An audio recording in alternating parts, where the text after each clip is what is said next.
In this video, I'm going to be testing this Ford Mondeo Mark IV 2.2 turbo diesel Titanium X. Woo, fancy. And it should be an interesting one because I own this Toyota Avensis, which is also a 2.2 turbo diesel. So it should be interesting to see how they compare. I mean, we'll start with styling, and straight away I think the Ford wins. I was never an enormous fan of these enormous wraparound headlamps, almost Daytona, Ferrari Daytona inspired, but it's only more inspiring than the fat Corolla over here, which is what the Avensis looks like. At least the rain masks the horrendous lack appeal. But as we come around the back, I think the Mondeo plays its ace card. I think it's got lovely styling at the rear, really good lines. And again, the Avensis has got all the hallmarks of the Corolla. It's not really anything to shout about. But overall, quite similar, but look how massive the Mondeo looks by comparison. Let's check interiors. Inside, it's very different compared to the Toyota. Unsurprisingly, lots of titanium effect plastic to match the trim level, I guess. We've still got a 6-speed gearbox, but now with a little lift collar to prevent you accidentally going into reverse. We've got heated seats, full dual zone climate control, just like the Toyota. Built-in stereo that looks a lot more fancy. Still got a single slot CD player. I quite like this aftermarket 3D printed phone mount. That's quite smart, just magnetic. And that looks like it should do something, and it doesn't. I'm disappointed. There we go, we got more USBs in there. We've got underarm storage, 2 levels, just like the Toyota. Cup holders, 2 fixed ones. There's nothing that pops out for cups. Glove box, quite a decent size. Pen holder with a pen in it, nice touch. Big door pockets, and a steering wheel that's a lot more interesting with a few more buttons on it for your various modes. So that's all good. If I just press the power button once, it should wake up a bit. Key not detected. What, the key in my pocket? Brilliant. And let's start her up.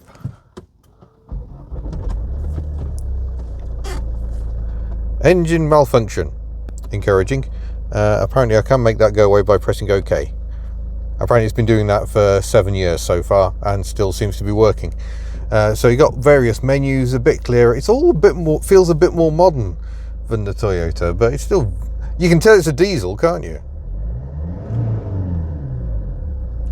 Definitely a diesel. We got light controls over here, your fog lights, and I quite like that, a combined fog light, and you can adjust the headlamp level, and this one you can adjust the panel brightness.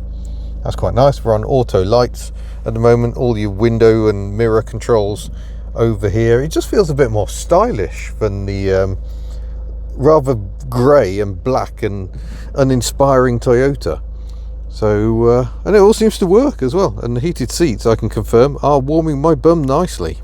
By contrast, the Toyota is just a world of meh. I mean, this one isn't helped because it's missing the trim that goes around the stereo. But there is some silver, actually, that I'd entirely forgotten about.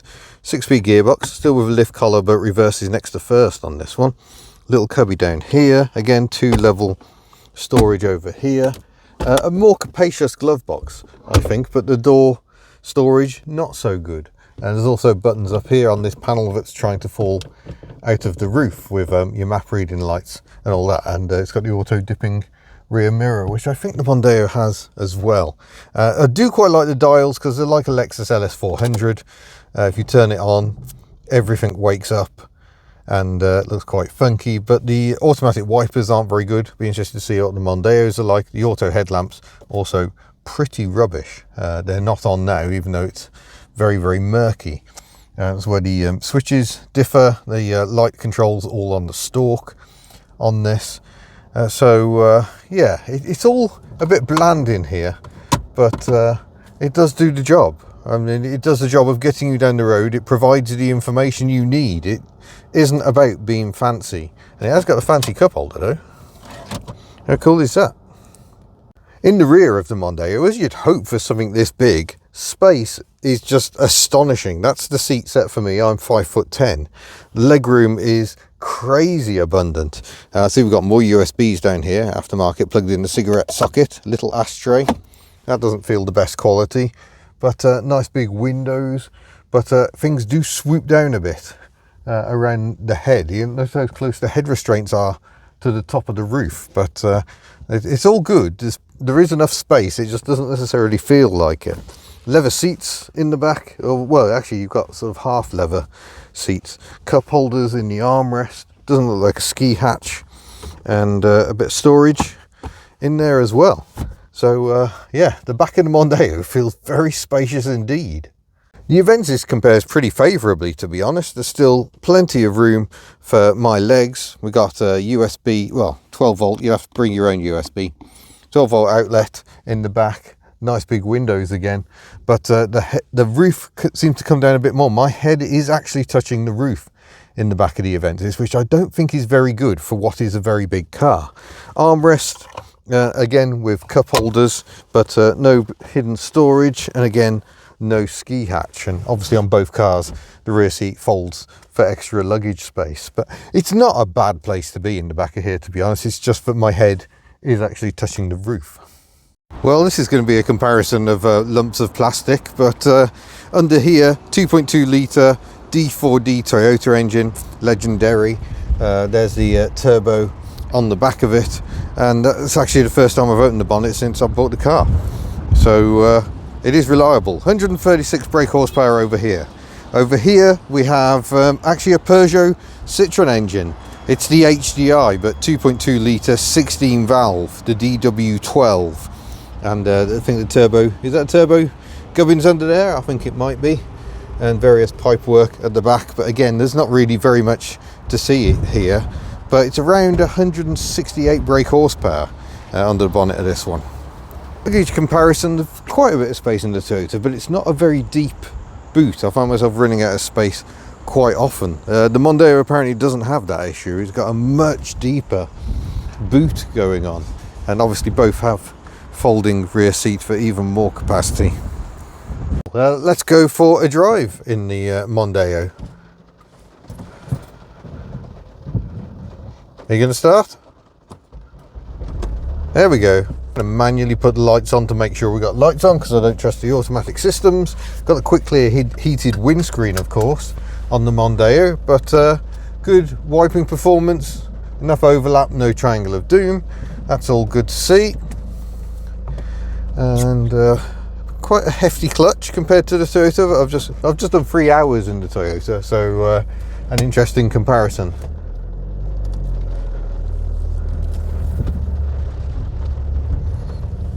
And it does feel a big lump of car. This is not much smaller than my Australian Ford Fairmont, and that is a big car. And this car park is terrifying. There are huge heavy curbs everywhere you can look.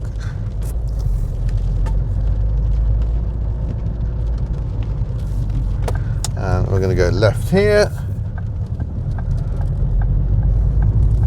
It certainly sounds nice and smooth.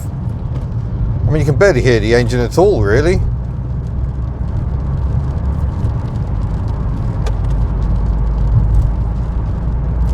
I'm barely leaning on the throttle, and we are gathering pace in a most satisfying manner.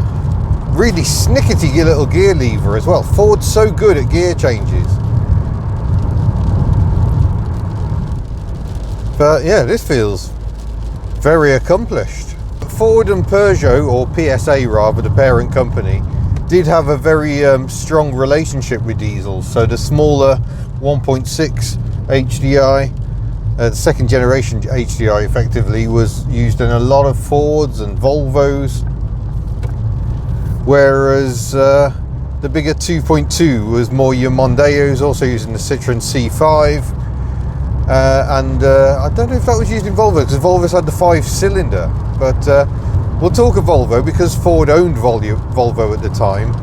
This uses the same platform as the XC70 of Tim at Cambrian Classics that we've test driven, and the Ford S-Max and Galaxy people carriers as well.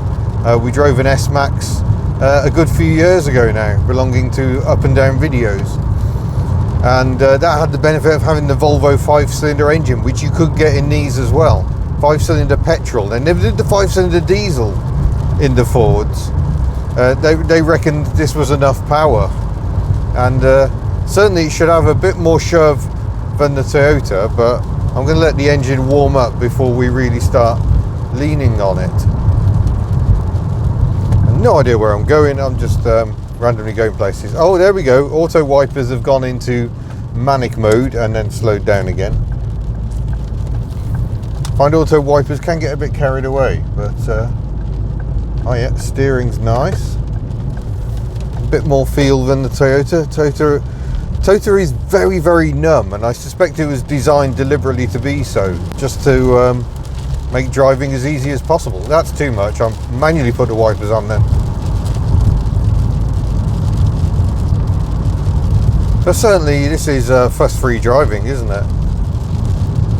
The ride is actually quite firm. I thought it was eating up the bumps nicely, but you feel everything. It has a poise to it.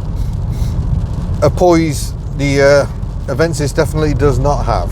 Just hear the engine humming away. The Avensis has a horrible habit of cackling like modern common rail diesels can do, and it just doesn't sound very pleasant. Right, so 5th gear, put my foot down.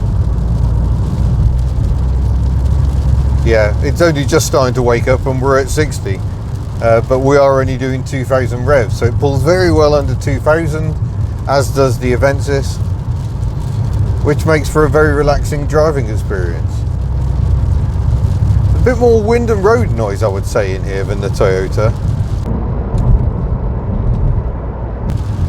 It is said that with the Toyota they were benchmarking their own Lexus LS 400, which is a very high standard indeed. And I would say actually the Toyota does manage sound very well. It's very unobtrusive. The seats are a lot firmer, but firm but comfortable, it feels.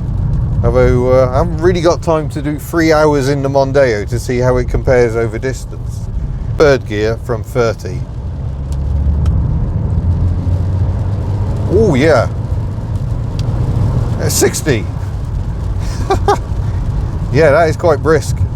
Yeah, I remember seeing a 5-cylinder one of these in Australia where it was sold as the XR5 Turbo. And it was the first Mondeo sold in Australia, and perhaps the beginning of the end for the mighty Falcon. Because really, what does a Falcon do that's better than this, other than drink fuel? I mean, Australians will hate me for saying that, but it is true.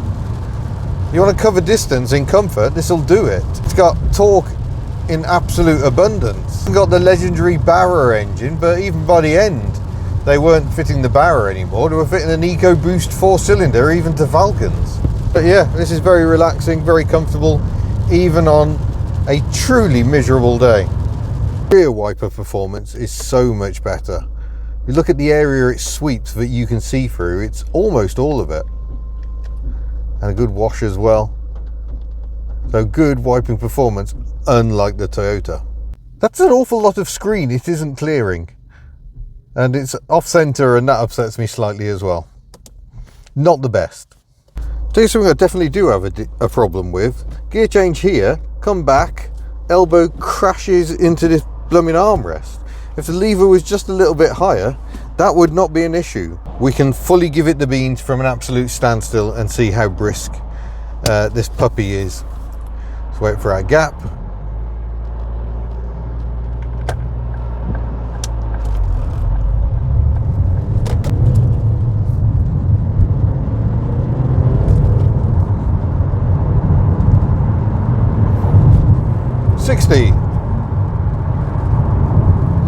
It really isn't bad, but I will say at first I thought the road was pretty good, but I must have just been on a really smooth road. I mean, you feel every bump, and that's a bit tiresome, and it's not the platform's fault, because the Volvos are supremely comfortable. They don't seem to suffer this at all. So when it comes to ride comfort, I'm actually a bit disappointed, because you know I've driven Mark 1 and Mark 3 Mondeos and found them really quite comfortable. This just feels a bit too firm. I don't know if they're trying to keep this enormous body in check. And that is another thing, it's really hard to place it. The sides are very barreled, so trying to put it in a parking space actually really difficult, especially given the high waist as well.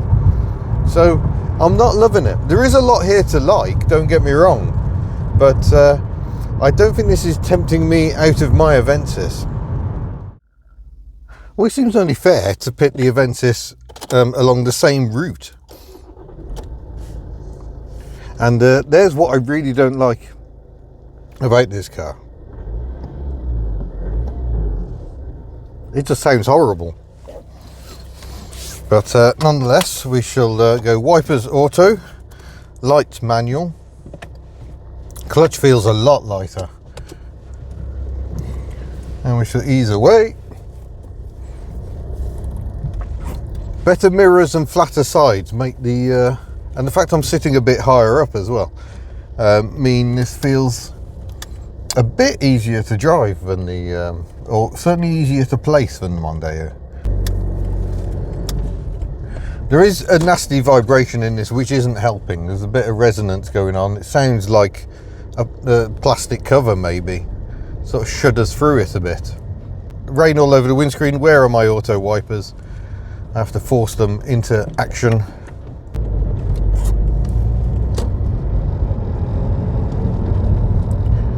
But similarly, gathering momentum even on light throttle. 50 mile an hour. It's just, yeah, it gathers pace nicely. Ride is so much better in the Toyota though.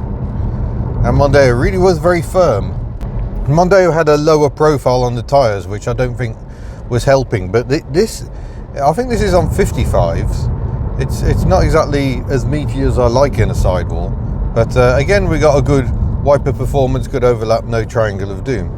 The handling of the Toyota, I mean, it just does. But there's so much numbness through the steering wheel, which means you don't get, you know, you don't feel shocks through it. I think it's been done very deliberately, but it does feel, yeah, just it's not a fun car to drive. But then I can't say the Mondeo was either, and I think I find that disappointing. Mark III Mondeo is good fun to punt about, but the Mark IV, it just feels too big. One thing I will say, you can operate the rear wiper on the Mondeo without having to take your hand off the wheel. On this, I have to turn the end of the stalk. Mild annoyance. Yeah, I mean, you can hear the bumps, but you can't actually feel the bumps. So I'm going to say that's pretty good. Gear shift isn't quite so snickety, but also you don't need quite such a firm hand to operate it. In terms of mileage between the two, this is on 114,000 miles. The Mondeo was on 130, I think. But put your foot down. Yeah, this car is no slouch. It hasn't ultimately got quite the edge of the Mondeo. On paper, the Mondeo's figures are very impressive, but it is quick. But you're always hearing the engine. I kind of wish I'd gone for a petrol one instead. Yeah, owner reckons on a long journey he's only seeing 42 mpg out of the Mondeo, whereas I'm getting 49 in this. So again, Toyota is scoring well here, despite the fact the initial impressions, I think the Mondeo scores more highly. Ultimately, it's the sheer bulk of the thing and the rather firm ride that means I would choose the Avensis ahead of it. But here's the plot twist, folks. I'm selling the Avensis anyway. The Avensis is going to be for sale. We've run its course with it. We've had our fun. It is time to move it on. We're asking $995, and yeah, let me know if you're interested. Email ian@hubnut.org. It's about 50 to the gallon, and it's just a great car. But we've had our time with it. We've had our fun. Yeah, it's been an interesting comparison of the two cars. Two very different takes on a formula that is pretty much the same. 2.2 turbo diesel, quite a big car. But ultimately, I think in this case, even though I don't like the engine noise, I think the Toyota does it better. So huge thanks for watching. Don't forget you can head to the HubNut store to buy lovely merchandise. We shall see you in a future video. Farewell. Winner!